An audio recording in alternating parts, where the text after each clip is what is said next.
سارم کی جاب چلی جاتی ہے اور وہ بے روزگار ہو جاتا ہے اور وہ بہت زیادہ پریشان ہوتا ہے۔ اس کی ماما اسے کہتی ہیں کہ پتہ نہیں کس کو میرے بیٹے کو کس کی نظر لگ گئی ہے، کس منحوس کی بددعا لگی ہے جو ہم اس گھر میں ہمارے لیے جینا حرام ہو گیا، ہماری زندگی اتنی زیادہ مشکل ہو گئی ہے۔ سارم ان سے کہتا ہے کہ آپ ابھی بھی یہی کہہ رہی ہیں کہ کسی اور کا قصور ہے، آپ یہ کیوں نہیں مانتی کہ ہمیں ہمارے گناہوں کی سزا مل رہی ہے۔ یہ بات سن کر اس کی ماں سے کہتی ہیں کہ ہم نے کوئی گناہ نہیں کیا، ہم نے کون سا گناہ کیا ہے جو تم ایسے کہہ رہی ہو کہ ہمارے گناہوں کی سزا ہمیں مل رہی ہے۔ یہ بات سن کر سارم انہیں کہتا ہے کہ آپ کو نہیں پتا کہ ہم نے کتنے بڑے بڑے گناہ کیے ہیں، ہم نے بیچاری ایک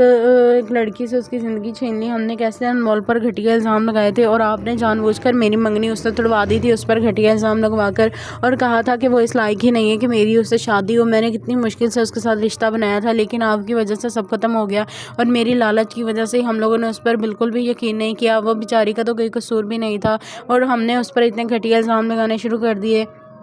یہ بات سن کر سارم کی ماں سے کہتی ہیں کہ تم غلط سوچ رہے ہو، ایسا کچھ بھی نہیں ہے، ہم نے اس کے ساتھ کوئی ظلم نہیں کیا، وہ اسی لائق تھی، اس نے جان بوجھ کر وہ سارا ڈرامہ کیا تھا تاکہ وہ